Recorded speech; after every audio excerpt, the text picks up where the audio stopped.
look at this form once you receive it, you can reflect back on this. Again, there's a lot of redundancy on the numbers that'll show up in here, but again, box 4 will also capture. Box 4 is the reductions in charges for qualified tuition. So this is, if there's been a change made to your tuition statements. Box 5 is where, again, this comes in for the for PhD students. This is where, or master's students as well, where your scholarships or grants are posted. So then this reduces the amount of qualified educational expenses because you're actually not paying them. They're coming from an outside source. So that's important for you to know. And so again, box 7 is a newer box. They're trying to capture those sort of looking forward pieces. But again, just in case it isn't, it's just important to know that this will still be impacted. They're not going to look forward for the associated remission. So they'll identify a charge that's on there that's for the next term, but they still won't identify the remission. So if you know you're supported, that's an important thing for you to remember. And this is a box that just indicates your status, whether you're part-time or full-time. So we'll go back up to the form. It's very fast, but the crux of what's important for you to know and to not be confused by this is that it's a calendar year that it captures, and that depending on the type of support that you receive is going to show, it's going to produce that number that becomes that qualified educational expense. So there may be some instances where it doesn't appear exactly as you expect it to because of timing. And so it's reported right because we report through December 31st, but you have to know your own support to make sure you're doing your taxes right. So there's also a list here of resources that you can reach out to. There's lots of long documents that you can read. I don't know that anybody would really want to, but they are all up there. And they do actually do a very good job of explaining all of these things. IRS does vendor government agency explaining their forms. So are there any questions? That form is completed online through the IRS. So the 1098-T is completed by the university and sent to you. And I am not aware if I don't think they're doing this online yet. I think they do this in paper at this time. Last year I had a friend. But I think you have to opt in. So they usually send a notification out that if you opt in to go paperless, you can, but you're not required to because some people prefer to receive the paper copies. Anything else? All right, thank you. I will turn it over.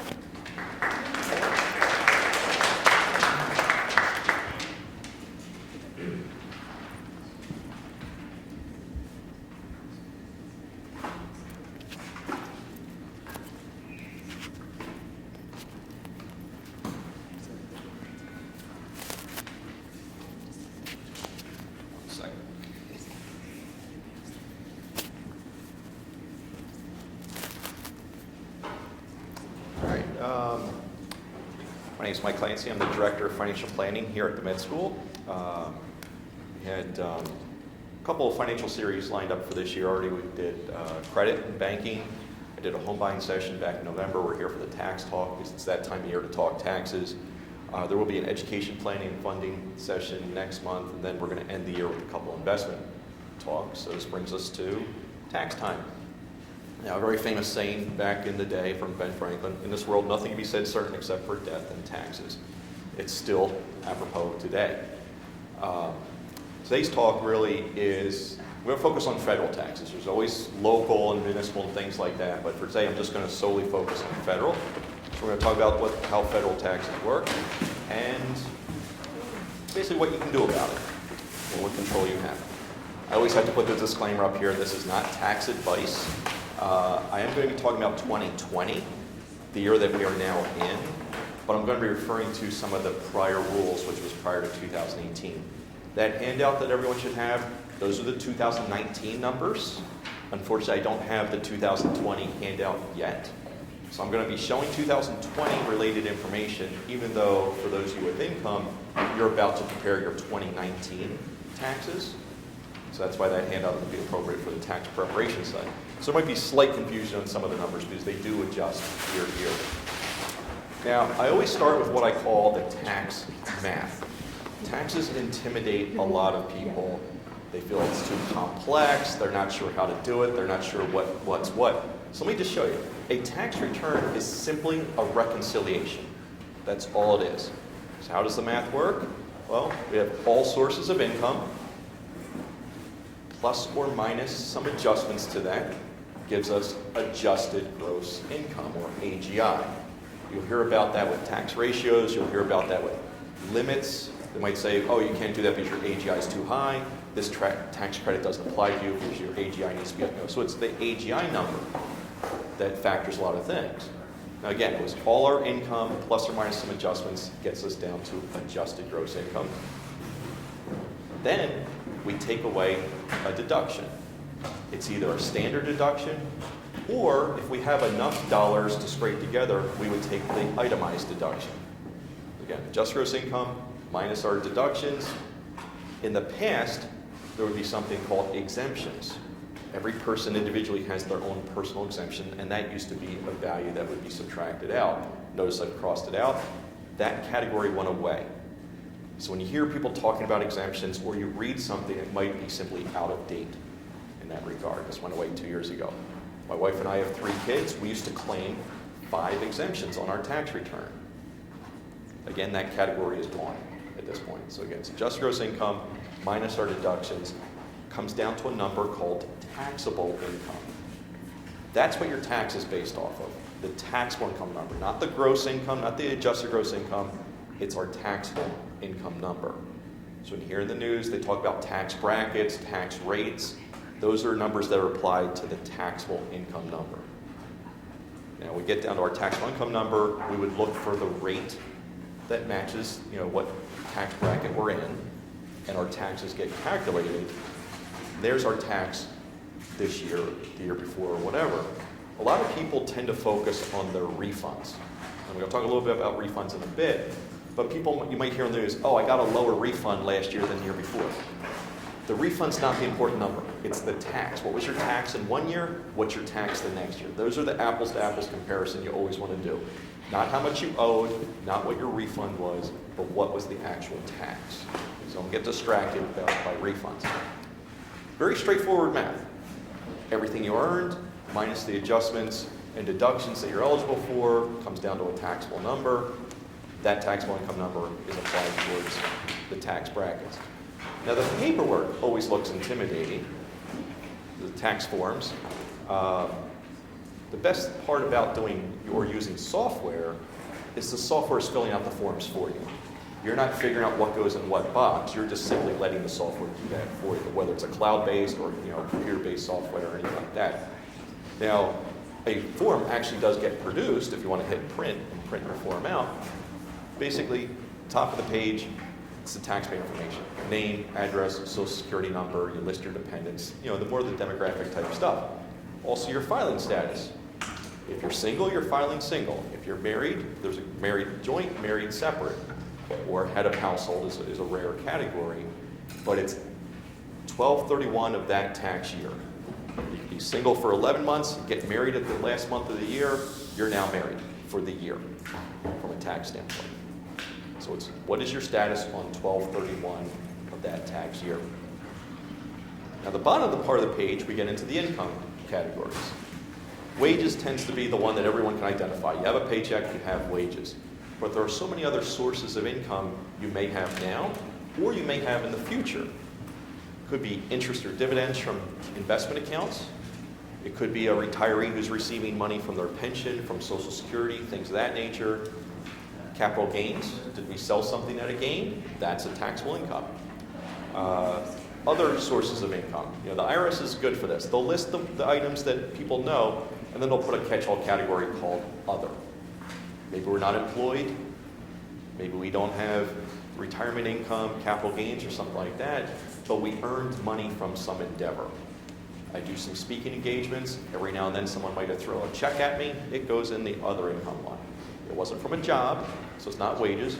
It wasn't an investment or retiree or anything like that. So again, there is that catch-all category called other. That comes down to what they're labeling as total income. Now that's actually a misnomer. They should just say gross income. Because from total income, we're going to make adjustments to that number.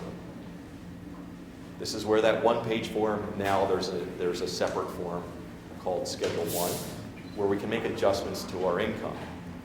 Now, once we've done with our adjustments, we get to that what's called adjusted gross income number. Then we'll take our deductions, which again is another form. We're going to itemize. If we're not going to itemize, we'll simply take the standard deduction. So for 2020, the standard deduction is $12,400.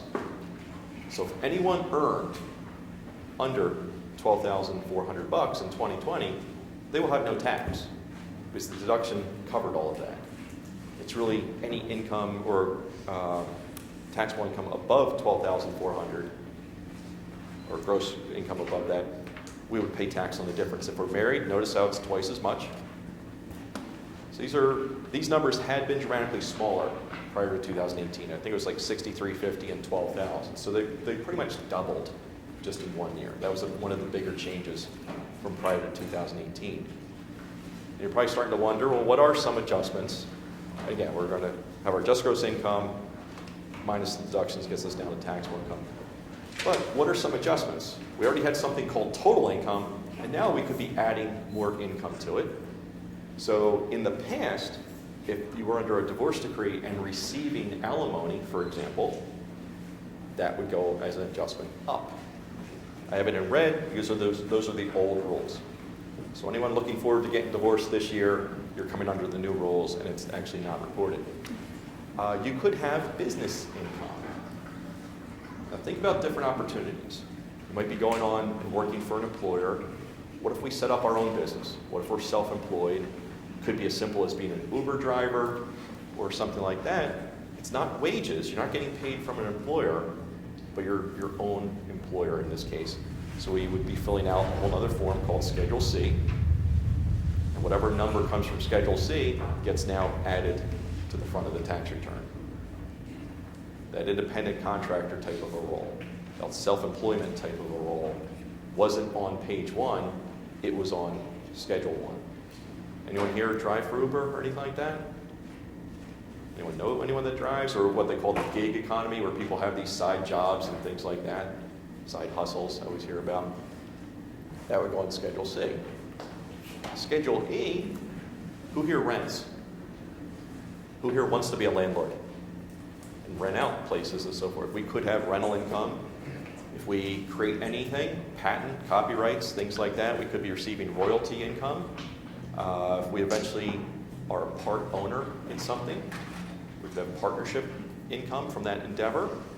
If we're receiving income from a trust, again, these aren't jobs, but these are other sources of income that we could have. So the IRS, this tax form, is like reconciliation. It's catching everything that you may or may have done that year. And again, they always have an other line as well in case they didn't hit where that source of income was coming from. Now that was adjustments up to our income. There's also adjustments down. If you are an educator, think of yourself, a grade school teacher that's spending money on chalk and supplies and stuff like that. There is a way to reduce your income based on your expenses. Certain business-related expenses, and I should have kind of phrased this, it's only for certain businesses, quite honestly. I think it's like independent performing artists and stuff like that. So it's a very narrow category that might have some expenses that they might be able to adjust their income based on. If we're an employee somewhere and that employer offers health insurance and you end up choosing what's known as a high deductible health insurance plan, you would probably set up what's called a healthcare savings account. Your contributions to that healthcare savings account are a way to adjust your income lower for taxes. Moving expenses used to be a fairly broad category. Now I believe it's strictly relegated to military moves. Self-employment taxes and insurance. Remember earlier on when I said if we're self-employed, you have to actually pay your own payroll taxes. Typically you work for someone else, they're paying half the payroll taxes and you, the employer, are paying half. If you're self-employed, you're paying both halves. You get to take in adjustments for your half of those taxes in this case. Now, just like an adjustment up with alimony received, in the past, alimony paid would have been an adjustment down. I put it in red because, again, you might come under the new rules, but you're going to hear about people that are still under the old rules. If you are making contributions to a traditional IRA and you want to take a tax deduction, this is where you get to write it off on your taxes. You're going to hear about that in the investments class, about the benefit of tax deferral and all that sort of stuff. You're going to say, well, why do people contribute towards a personal retirement plan? Is because they're able to minimize their taxes the year of the contribution. That's not a Roth IRA, it's a traditional IRA. Student loan interest. Anyone here have student loans? You might be interested that you might be able to write off a portion of your interest that you paid in that calendar year. This is where it would fall into. You'll see on that handout that I gave you, backside, upper right-hand box, talks about education-related tax things, and there is a phase-out section for the student loan interest deduction. So if you're single or married filing joint and your income is below those phase-outs, yes, you get to take this deduction on your taxes. If your income is above those phase-outs, you do not get to take it. Remember when I said that adjusted gross income number plays a role? Maybe you might be right above that threshold. What could we do to our income that year to get us below the threshold so that now we could claim more things? And we'll talk about how to do that in a little bit. Tuition and fees. Anyone here pay tuition? A few. You know, maybe this deduction applies in your case. Now, I did mention adjustments. What about deductions? Adjustments and there's deductions. Deductions, we're either taking the standard, which I showed you that number earlier, or we're itemizing. If we have enough expenses in certain categories that exceed the standard deduction, we can take the higher number. Now, back when that threshold was $6,300, a person could scrape together a certain number of expenses and take a higher number. But now that standard deduction is almost twice as high. So a lot fewer taxpayers are actually claiming an itemized deduction because the standard deduction is more than enough for them. What are some of the categories? Medical and dental, these are out-of-pocket expenses that are not being covered or reimbursed, but it's a very high threshold. In 2019, the amount that you paid out of pocket had to exceed 7.5% of your income. So if someone had $100,000 of income, they would have to pay out of pocket over $7,500, and they can only claim the amount over that threshold. It was temporarily this low for about a year or two. Now in 2020, it's back up to a 10% threshold. So it's a very, very high threshold. So very few people were able to claim their out-of-pocket medical expenses because they did not exceed 10% of their modified adjusted gross income. Yep. Maybe just say, does that count towards this number or not? Great question. The question was, does the HSA contributions or things like that or reimbursements from the... No, you can't double dip. It's a total out-of-pocket expense that's not either covered by insurance or reimbursed through a flexible spending account or a healthcare savings account or anything like that. But a very, very good question. State and local taxes that we paid. So we have our medical category, we have state and local taxes paid. You're going to hear in the news people refer to SALT or SALT. It's very big in high tax states.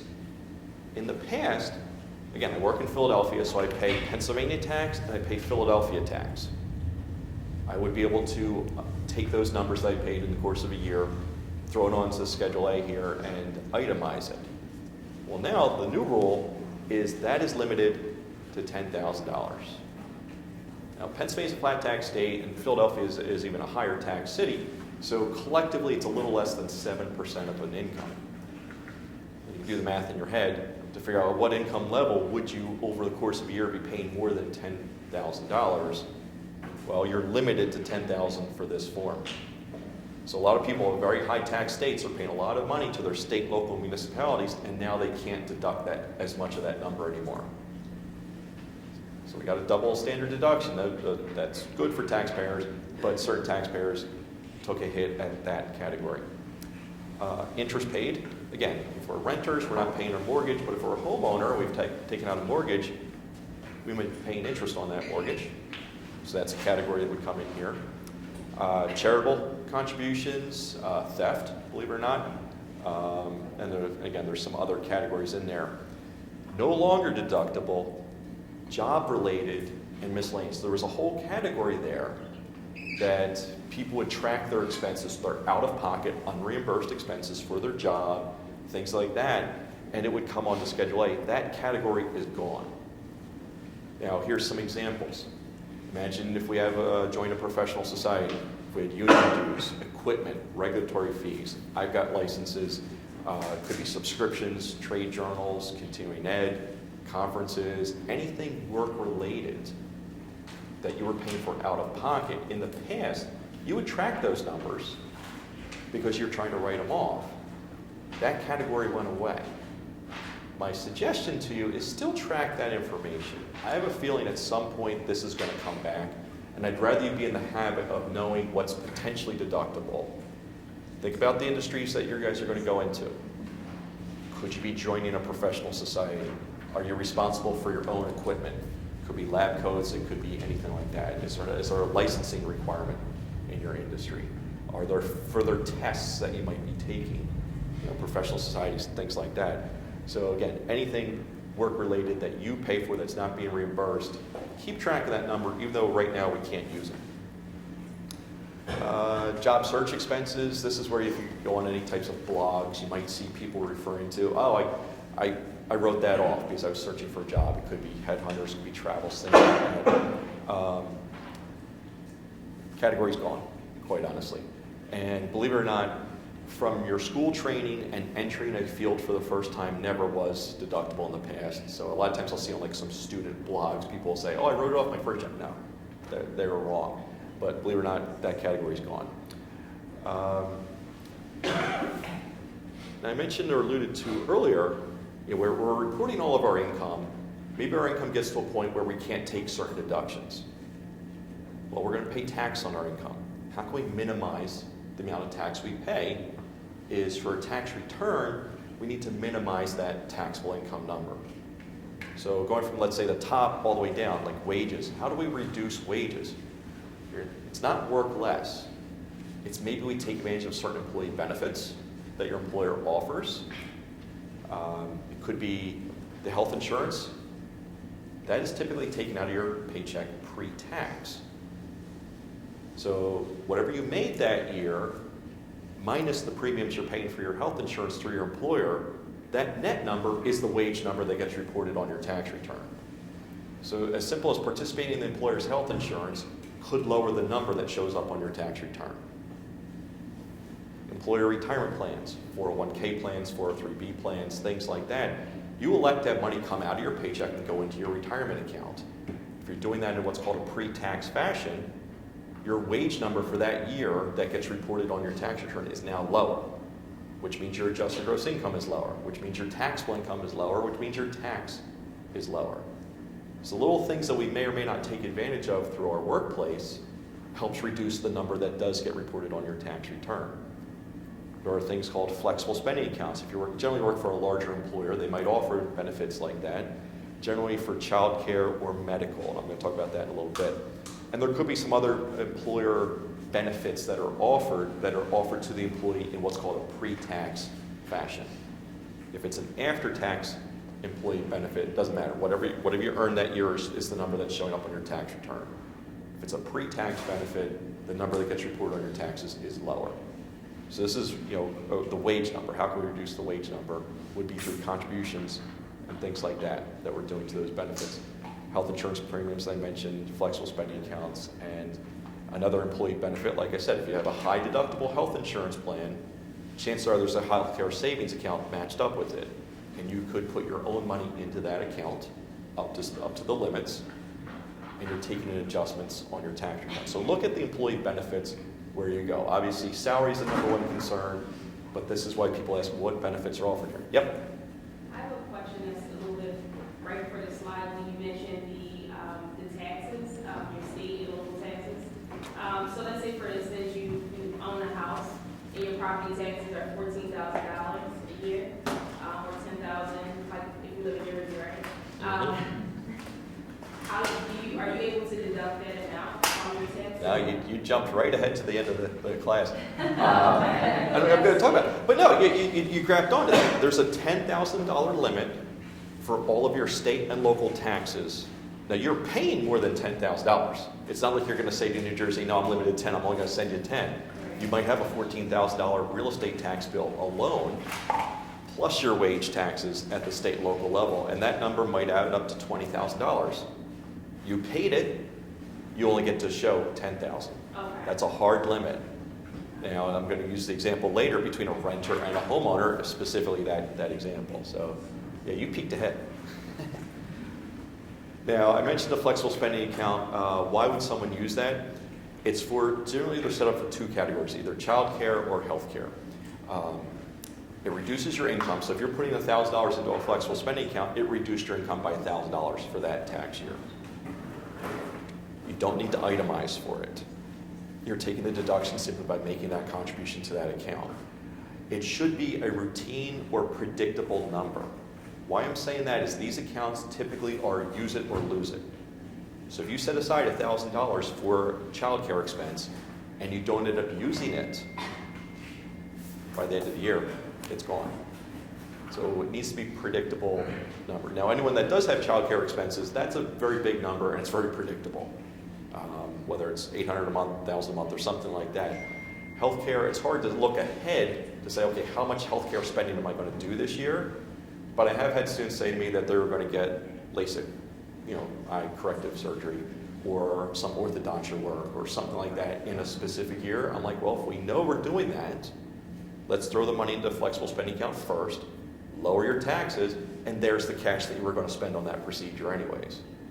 My kids, two of them needed braces. So the year that they needed braces, we knew it was going to be a big number, so we put a large amount in the flexible spending account. Year two, they didn't need braces all over again, so we dropped it to a more manageable number that we reasonably could assume we were going to spend that year. So again, it needs to be a routine, predictable number. Most employers now let you carry over $500 from year one into year two, but that's it. So again, it's generally think of it as use it or lose it. Student loan interest deduction, I mentioned earlier. These were the numbers. I think these are the 2019, might be the 2020 numbers as well.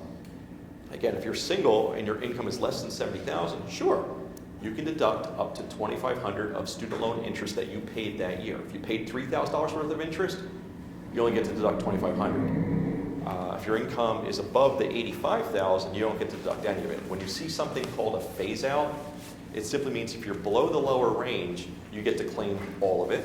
If you're in that range, the amount you get to claim gets slowly reduced. It's probably a straight line reduction.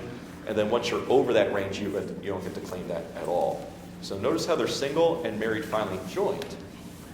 What's missing? Married filing separate. I work with a lot of students that have a very large debt numbers. So we get into repayment strategies where married filing separate makes sense for student loan reasons, but then married filing separate means they can't claim this deduction. So you might see some strategies, especially if you're reading about student loans, why some people file married separate. There are tax consequences to filing married separate. There might be benefits other ways, but generally taxes. Married couple, joint versus married separate will always be paying slightly more tax because they start to lose things like this, plus the rates are a little bit higher. Again, no deduction for married filing separate. You will get a 1098E. We talked about 1098T earlier. 1098E comes from your student loan servicer at the end of the year reporting how much you did pay in student loan interest that year. So again, when you're about to prepare your taxes, the 1040 is the form you fill out. The 1099s, the W-2s, the 1098Es, the 1098Ts, all these forms come to you with data that you would use for the filling out your taxes for that year. Like I said here, they're not required to mail it to you if you actually paid less than $600 in any year. So let's say you paid $550 and you did not get a 1098E from your servicer. You can still claim the $550. Doesn't mean you can't claim it. It's just their requirement whether they need to mail you the form or not is if you've paid $600 or more. I mentioned retirement plans. I threw some jargon at you, 401ks, 403bs, 457s, another version. If any of you are going to go work for the federal government, you're going to hear about what's called the thrift savings plan. These are all employer retirement plans. So if you elect to have money come out of your paycheck and go into these plans in a pre-tax fashion, it lowers your income or wages that you report on your tax return, which lowers your AGI, which means you might get to claim some other benefits, which lowers your taxable income, which lowers your tax. So you're getting an immediate tax benefit for making contributions. Now, in 2020, the limit is $19,500. The most you, as the employee, can put in is $19,500. These types of accounts, we're getting more of this in the investment account later this year. Some employers put in what are called matching dollars, where you're putting in money and they match it, maybe 50 cents on the dollar, dollar for dollar, something like that. That the employer matching dollars does not reduce your contribution limit. You know, the employer can put in whatever they want. That doesn't limit how much you can put in. Just the 19.5 limits it. Is the 19.5 only for one account or in total? Total So like the per taxpayer. So if a person's working if a person's working two jobs and both employers have this, the total that taxpayer can contribute that tax year is $19,500. Okay. Now, where that may be advantageous is what if both jobs had matching dollars? Employer A matches 4%, employer B matches 4%. Maybe if we put 4% of both jobs, we're getting all the matching dollars versus if we did it all via one employer. So you can play around with that. But did that address the question? Yes. Okay. Now again, what if we made those contributions that are pre-tax to our retirement plan, like I said, to reducing our income? Let's say we did the full $19,500 and we happen to be in a 22% marginal tax bracket, your taxes are now $4,290 lower just for making that contribution. That's a big incentive. Now, if there's matching dollars on top of that, that's an even bigger incentive. Any questions on this? So I'm going to talk about notice how I mentioned marginal tax bracket. You hear in Congress, you hear the news about taxes, tax rates, everything like that. It comes down to the brackets. It comes down to the rates per bracket. The handout in front of you on, again, backside, it shows various tax brackets, whether you're single, married separate, married joint, head of household, things like that. So typically when I get in front of a class, I usually have some assumptions. I'm going to assume everyone here is single, so we're going to look at the single bracket. Now, what the brackets mean, it's a marginal tax bracket, so it's at the margin. If our income, the dollars we earn between 0 and $98.75, again, this is taxable income, not gross income. So we've worked our way down, we've gotten to our taxable income, now we go to the brackets. If we earned up to $98.75, 10 cents on every one of those dollars. Now our income's over $98.75, so it's 10 cents on the first $98.75. Then between $98.75 and $40,125, it's 12 cents on those dollars. Not 12 cents on all of them, just 12 what are in those brackets. So think in your mind, what career are we entering in? I'm sure we've looked ahead to say, okay, what are the salaries that the graduates are hearing and expecting for that career that we're going into? Or if you have a job currently, what your current income is. Think about what your taxable income is, and where do we fall on this? So again, the example I used is what if we were in the 22% bracket and we happen to make a contribution towards our retirement plan? For every $1,000 we contribute, we just save $220. What if our boss gave us a raise? Big if. What if they gave us a raise of $1,000? What bracket were you in? Again, it's at the margin. We get a $1,000 raise. Well, $220 is going to go toward taxes for that. So it's $1 up means a little bit more in tax, $1 low, and we just saved. So all those efforts we're doing to reduce what numbers show up on our tax return, it eventually comes down to what bracket are we in, and that's how we can calculate how much that's worth. Questions on this? This tends to be the number one misinterpreted thing about taxes across society. People think, oh, I'm in the 24% bracket, I'm paying 24 cents on every dollar. No, you're only paying 24 cents on the last dollar that you earned or deducted. These brackets got wider 2 years ago, and the rates came down significantly. That was part of that big tax package that you hear about. Now, I did allude to investment activity. showing up on your tax return, interest, dividends, things like that. We'll go way more depth on this later this year. But if we're going to invest, and we're going to earn something from our investments, such as dividends, capital gains, things like that, is the account that we're using a taxable account or is it tax deferred? Big difference. If it's a tax deferred account, all the activity in that account, interest, dividends, capital gains, do not show up on your tax return that year. That's what they're calling deferral. If it is a taxable account, all those interest, dividends, capital gains will show up on your tax return that year. So if we're investing and all of a sudden we got a $100 dividend in a taxable account, what bracket are we in? 22% bracket, 24% bracket, higher, or something like that. That's how you can see the tax efficiency of that investment. Think of it for, in society. We've got two investors. They both earn $100. If one investor is in a lower bracket, one investor is in a higher bracket, for that exact same activity, people are paying two different amounts of tax on it. So really, if we have a choice, we try to do our investments in the tax-deferred accounts. That way we're pushing off the tax to a future time period. Now the types of accounts that we're talking about taxable would be an account you open up in your own name, or joint with a spouse, or custodial for a minor, or listed there, it could be a trust account or things like that. Tax-deferred types of accounts are more retirement-oriented, such as through your employer. Personal, such as IRAs, traditional rollovers and Roths. It could be a college funding account, 529s, it could be an annuity. Life insurance is brought up as a way to tax deferral. It's not an investment, but I do list it there. And that healthcare savings account that I mentioned earlier. If we're setting up a healthcare savings account, chances are, it's your own money going in there, there will be options to that account. So it is actually an investment account. So you could choose to invest inside that healthcare savings account. Any interest, dividends, capital gains do not show up. So these are the types of accounts, and again, specific to goals. We're not paying for college based on this, and we're not using 529 for healthcare. So we'll talk about goal setting and what's the right account to use in the investments class. I mentioned capital gains. Capital gain, we've sold something. Well, what did we originally pay for it? So what did we get from selling it? Subtract out what we paid for it, what's called the basis, gives us a gain or a loss. If it's a gain, it's reportable. If it's a loss, it's also reportable. So it'd be a negative, so it could help bring down our income. If we only owned it for less than a year, it's considered a short-term gain or a short-term loss.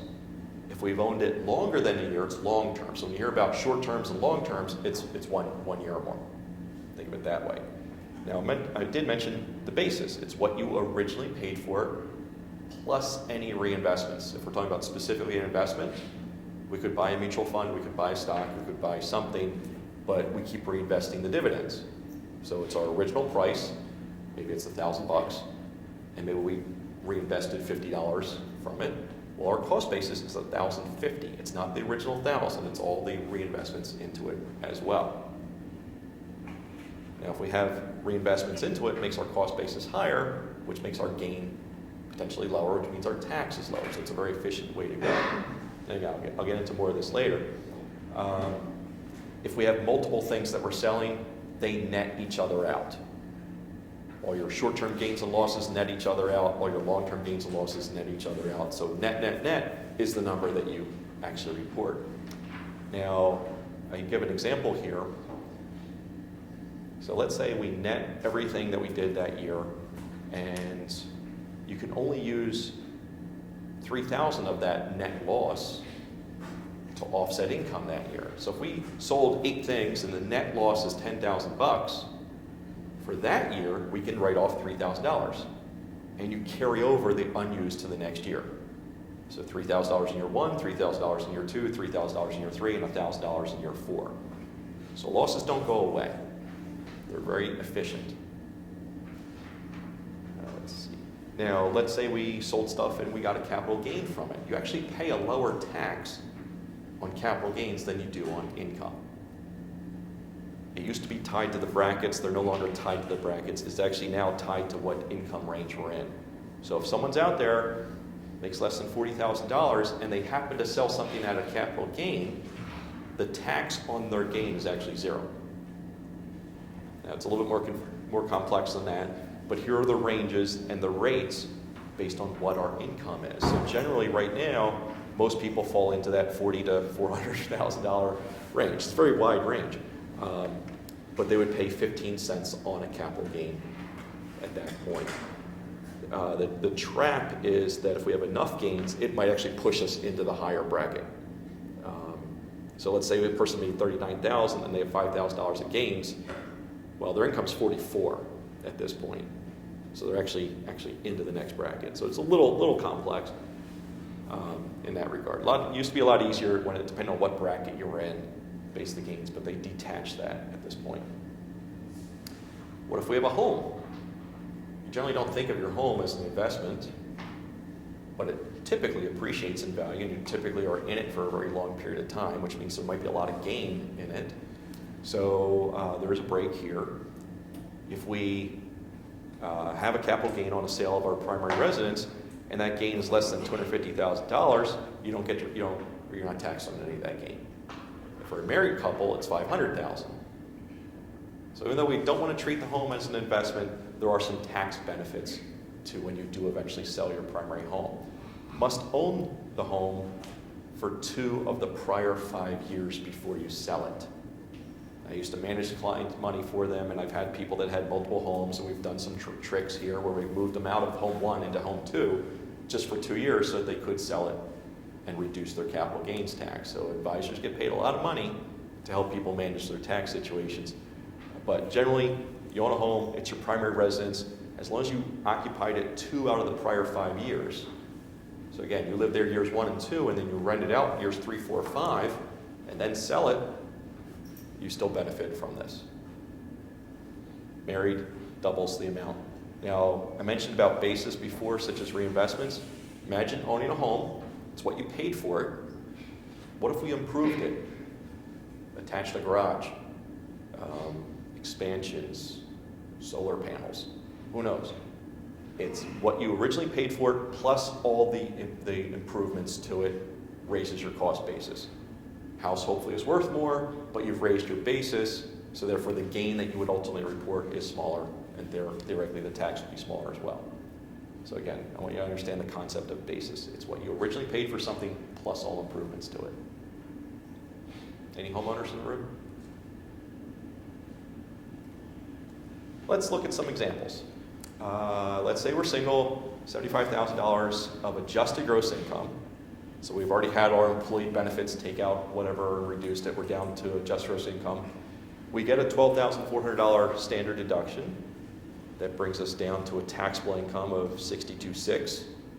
That put us right in the 22% marginal tax bracket. Our tax would be $9,500. The effective rate on that income is 15%. People never talk about effective rates. They always talk about the marginal rates and the tax rates in general. But really, we paid 15 cents. It's because the deduction helped bring that down. Questions on that?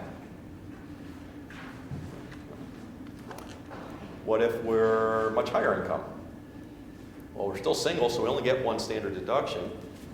Our taxable income, we're in the 24% bracket.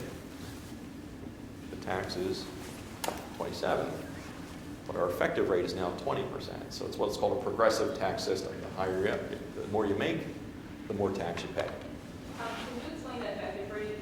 Where is it coming from? The effective rate was simply the tax over the taxable income number. You know, on our taxable income, how much tax did we really pay? Or how much tax did we really pay? Oh, okay. Think of it that way. Because everything was about manipulating our income, get us down to whatever taxable income, let's apply a tax to that number. So effectively, we paid 20 cents on that dollar, even though the marginal bracket we were in was the 24% bracket. And that was single. What if we're married with collectively the same amount of income?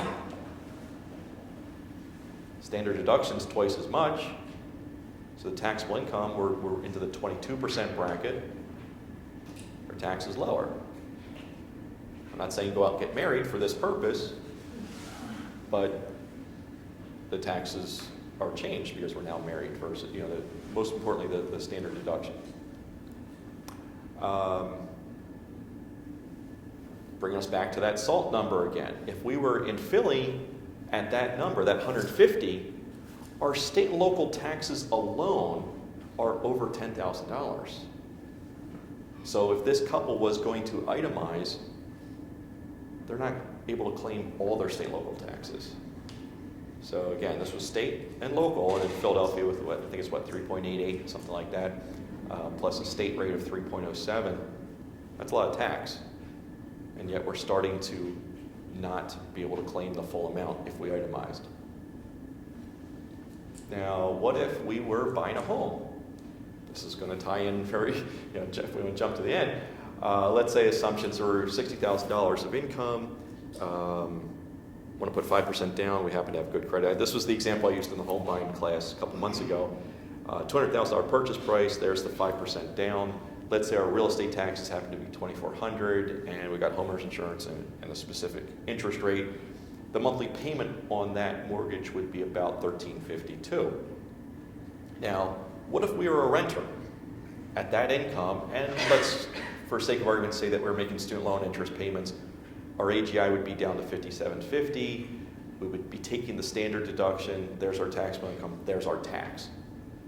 So this renter now decides to go buy a house.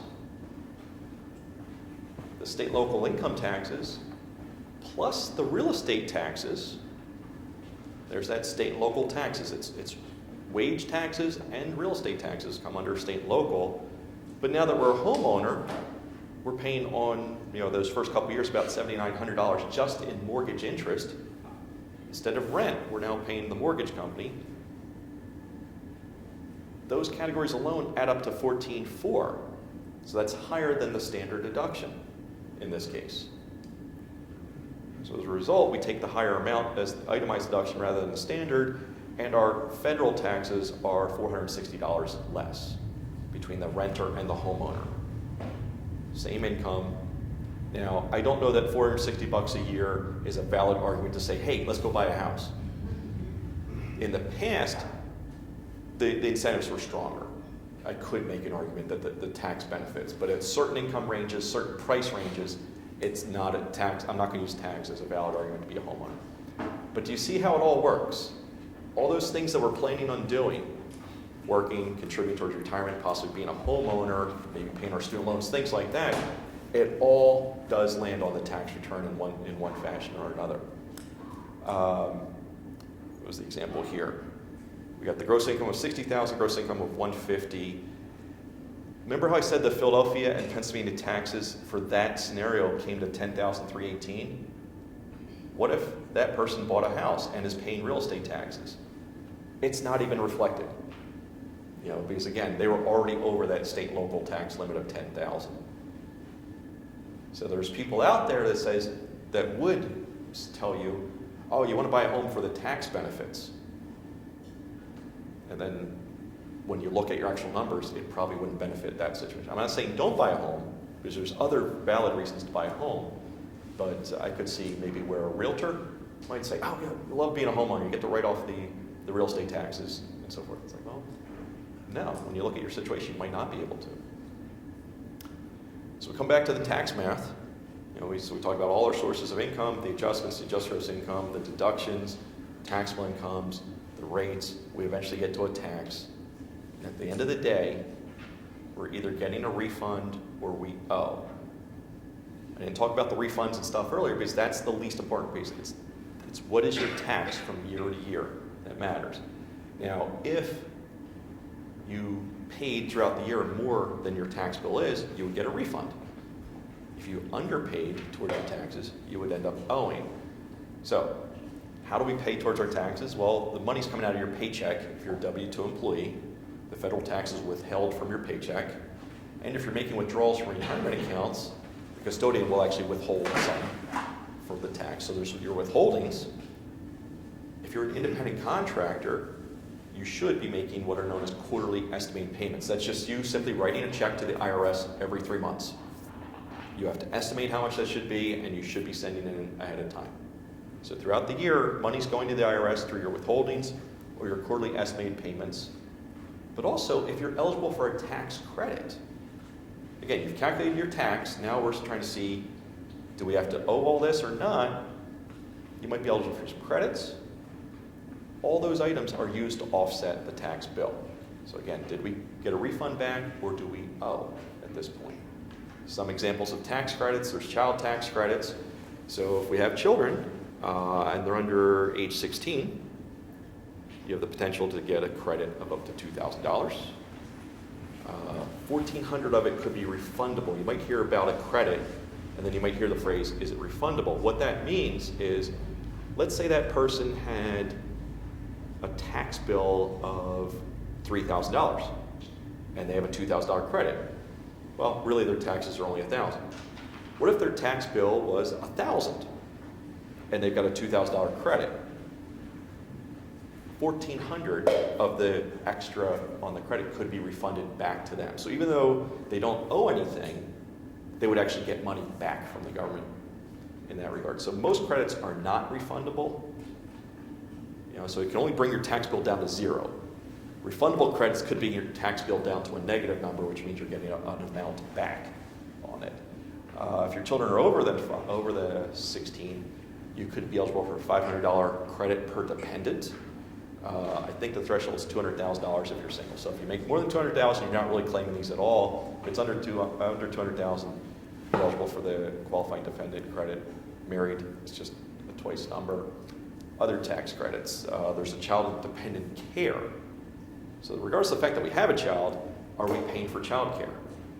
Do we have any other types of dependents? So there's a little bit of formulas here. You can claim up to a certain amount of your expenses, up to a yearly limit.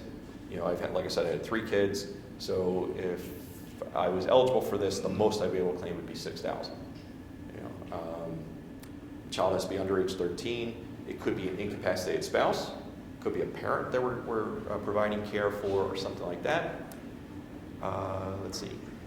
You do need to have the providers, that daycare center or that nurse's aide or whatever that we're spending money on needs to be a legitimate provider, not our neighbor running a daycare out of their basement or Aunt Sally's coming over and watching the kids. So there are some reporting requirements. It has to be a legitimate provider. It cannot be a relative or dependent. Earned income tax credit, these are for low and moderate income. It is a refundable credit. It's a very important credit for a lot of people. It's based on the income number and the number of children. So it's a grid type of an application. We got to look at what our income is, how many people, figure out how much of the credit would be. The maximum credit for 2020 is $6,600 for those with 3 or more children. So there's a lot of people that qualify for earned income credit based on their family size and their income size. Let's see, other ones. Lifetime learning credit. I bring this one up because you guys are all grad students. You'll hear about the American Opportunity Tax Credit. That's for undergrad. At the grad school level, it's the lifetime learning credit. It's a percentage. You can claim 20% of up to the first $10,000 of qualified higher education expenses. Remember that talk earlier about the 1098-T? That's where we're getting the data to eventually use to try to claim this. Again, single, there's a phase out, married joint. Notice married separate's not in there. I'm going to jump around a little bit. Roth IRAs, you heard me talk about pre-tax contributions, more traditional 401ks and traditional IRAs, things like that. Your employer may offer a Roth 403b. Your contributions to that are after tax. It's not lowering your income that year. You do not get a tax benefit that year. In the future, it's totally tax-free, but for the year you're making the contribution, it's not. Similar with a Roth IRA. The traditional IRA, you may claim the deduction. The Roth IRA, you're not claiming any deduction. It does not give you a tax benefit that year. There are some income limits whether we want to make contributions to these accounts. If our income is above those phase-out rates, you can't contribute to a Roth at that point. So we might have wanted to get our money in here, but we're not allowed to write the check and make it directly. There is a process called a backdoor Roth IRA. It's a 2-step process. You're putting money into a traditional IRA first, and then you're converting it to a Roth. I'm going to kind of gloss through this because I really want you to come back for the investments class to talk more about these types of accounts. Let's get through this a little bit. Now I'm going to jump right to the end. Questions on things I brought up? Hello? Taxes are not a fun concept. I'll give you that. But who here is looking to go into a career 30 or more years in that career, providing for their own retirement at some point, whether it's through a pension, IRAs, you're going to be paying a lot of taxes the rest of your career, the rest of your life, in fact. Yes? I have a question. So if you're married and the tax deduction is $10,000, is it 20? No? No, it's 10,000 per return. Single, single person filing a tax return or a married couple filing joint, that's only one return, is $10,000. Married separate, in fact, drops to 5,000 each. Okay. Yeah, so it's 10,000. It's a hard limit. Other questions? Yep. So when you use online sources like, I don't know, TurboTax or Glacier or whatever's on Yeah. for you, I'm guessing the software looks for all the different possibilities. Yes, it's a great question. Using software, whether it's cloud-based or something installed on your PC, it's generally a rules-based engine, and it's going to walk you through it. Now, up front, you're entering your name, address, social, all the demographic stuff, but it's going to say, did you have a job? Yes, no. You answer no, then it goes into another category. If you say yes, then it's going to say, did you receive a W-2? Yes, no. If it says yes, then it's going to ask you, report box 1, box 2. So you're basically taking information off your tax statement, in this case W-2, and you're just entering it as the computer prompts you. Now behind the scenes, the computer's taking the right pieces and putting it into the right forms for you, but it's basically that. Now what if we had said yes to the job but no to the W-2? Then it says, did you receive a 1099 or other, and it'll start to prompt you along those lines. Now it doesn't know yet that you paid for certain items or that you have childcare or something like that, but you have to be aware that, oh wait a second, did I answer wrong? It should have asked me for that question. So again, it's a very rules-based engine. So as soon as we get off that path, it's just going to keep going. It doesn't circle back. So up front, that's why you list the dependents and their ages, because it'll come back and it'll say, did you provide for daycare? Yes, no. Yes. Was it through a provider? Please enter their social, and so it knows the rules behind it. But if we didn't know that category, we wouldn't have known whether we missed that question or not. So that's the trap with the software. It's very easy to walk through it, but you've got to be aware of your situation. Yes, I had 5 jobs, so I should expect to enter my W-2 information 5 different times. You could have had a job just for the month of January. You're not getting that W-2 until the following January from that employer. Did we move? What was the mailing address of our old employer? Or things like that. A lot of you are coming out of Drexel and going into that first job. What if that's across country? Drexel has your Philly address. Where do you think that 1098T is going? It's going to the Philly address or something like that. So always update your mailing address with all your investment accounts, your student loan servicer, the university, prior employers. People just naturally go on with their lives, and there's this whole, trail behind them. Anything like that. You like that, don't you? We do. In the graduate college, we want you to have your most updated contact information, mailing address, not where you were living with your parents 4 years ago, but where you have been living since you've been in your program. Very helpful for us in a lot of different university cases, but also helpful for you when it comes to. I'm telling you, just for tax purposes, she's thinking about alumni fundraising. No, emergency contact. That's very true. Mailing things home. Yep. You don't want your academic probation letter to go to your parents' house. What if we paid $500 in student loan interest? Again, our servicer doesn't have to send you that form. So when you get to the software and it says, did you pay student loan interest? Yes, no, yes. Did you receive a 1098E? No. It should ask you, well, how much did you pay? And then you just put the number in. So again, you need to know what situations may apply. Yep. For the student loan interest payments. Yep. When you're in deferment and you're paying off interest, is that also? It should. It should. Very good question. You're in deferment. You're not required to make a student loan payment, but what if you send in $50, $100, or whatever? The pecking order, the loan servicer pays off any late fees, penalties, things like that first, then interest, then principal. So if you put money towards interest, they're recording it. They should send you a 1098E if it's more than $600. But if you only paid $400, just remember that you paid $400 when you go to do your taxes, because it helps lower your income. Let's see. I'm going to put my contact information up. Feel free to send me any notes, emails, things like that. That says, hey, Mike, what's this mean? Or I heard this, read that, or something like that. Again, I'm not a tax preparer. I'm not going to do your taxes for you. I'm not going to give you tax advice or things like that. But I can help you clarify, any misunderstandings, things of that nature. And I expect to see you all here at the next couple classes.